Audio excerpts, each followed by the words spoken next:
सरकार के मुखिया अलर्ट हैं, चुनाव साल में सतर्क है। दरअसल सत्ता में फिर से आना जो लक्ष्य है, जी हां, बात भले ही राम की और रामराज की हो, लेकिन राजस्थान सरकार के मुखिया इन दिनों अर्जुन की भूमिका में दिख रहे हैं।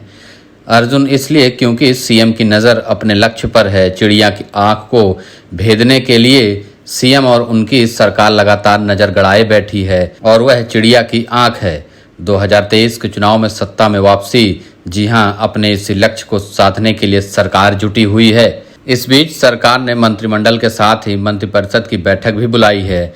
यूं तो पिछले 4.5 साल में कैबिनेट की बैठकें हुई, लेकिन शुक्रवार को होने वाली कैबिनेट मीटिंग राजनीतिक हलकों में जबरदस्त चर्चा का विषय बन गई।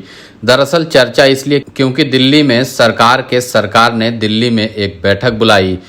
पार्टी आलाकमान के साथ होने वाली इस बैठक से ठीक पहले सीएम अशोक गहलोत ने मंत्रिपरिषद की यह बैठक बुलाई है। सरकार की इस बैठक को लेकर मंत्रियों की धड़कनें बढ़ गई हैं। ऐसा इसलिए क्योंकि चर्चा यह है कि कहीं इस बैठक में संभावित मंत्रिपरिषद फेरबदल की भूमिका तो तैयार नहीं होने वाली।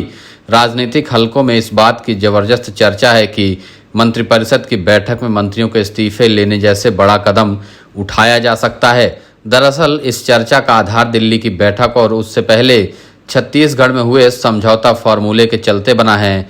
दिल्ली में राहुल गांधी और कांग्रेस अध्यक्ष मल्लिकार्जुन खड़गे के साथ 3 जुलाई को बैठक होनी है। आगामी चुनाव की तैयारियों के लिए होने वाली इस बैठक में मुद्दों पर बात होगी, तो साथ ही इस बात पर भी बात होगी कि कैसे चुनाव जीता जाए। बात इस पर भी होगी कि क्या पार्टी में गुटबाजी है और अगर ऐसा है तो उसे कैसे दूर किया जाए। साथ ही चर्चा इस पर भी होगी कि कांग्रेस वर्सेस बीजेपी का जो मुकाबला होना चाहिए था, उसकी बजाय पिछले दिनों गहलोत वर्सेस पायलट मुकाबला क्यों हो रहा है। चर्चा इस बात पर भी होगी कि पार्टी के 2 ही वरिष्ठ नेताओं के बीच खींचतान खत्म करने के लिए 29 मई को दिल्ली में जो बैठक हुई, उसके बाद अगला कदम क्या होगा।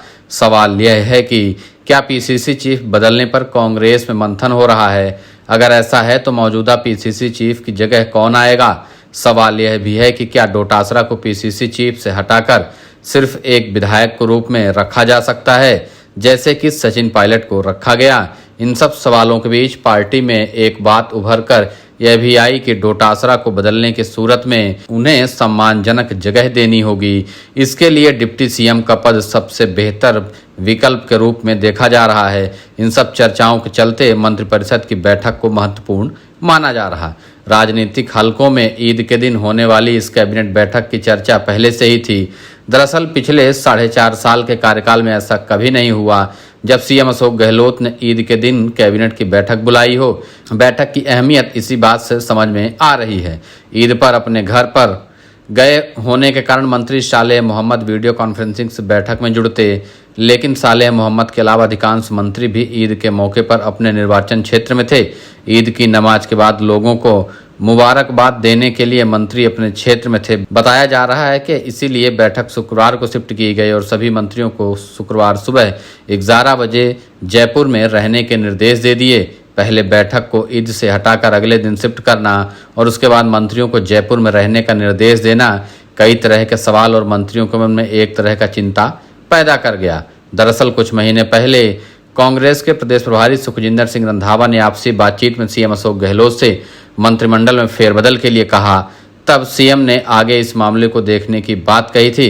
इधर संगठन के मुखिया के नाते पीसीसी चीफ गोविंद सिंह डोटासरा का कहना है कि उन्होंने भी फेरबदल जैसी कोई सलाह सरकार या मुखिया को नहीं दी। डोटासरा ने तो इसे सीएम का विशेषाधिकार बताया, लेकिन संगठन में अगर फेरबदल होता है तो डोटासरा को सम्मानजनक स्थान के लिए सरकार के मुखिया कोई बड़ा फैसला ले सकते हैं। वैसे भी पार्टी आलाकमान के साथ होने वाली बैठक के पहले पूरी तैयारी के साथ जाने वाले सीएम गहलोत की राजनीति को उनके साथी और सहयोगी भी नहीं समझ पाते। ऐसे में राजनीतिक हलकों में होने वाली बैठक को लेकर जबरदस्त चर्चा चल रही है। इस चर्चा ने सबसे ज्यादा धड़कनें तो मंत्रियों की ही बढ़ा रखी है, क्योंकि चर्चा यही है कि सभी के इस्तीफे हो सकते हैं।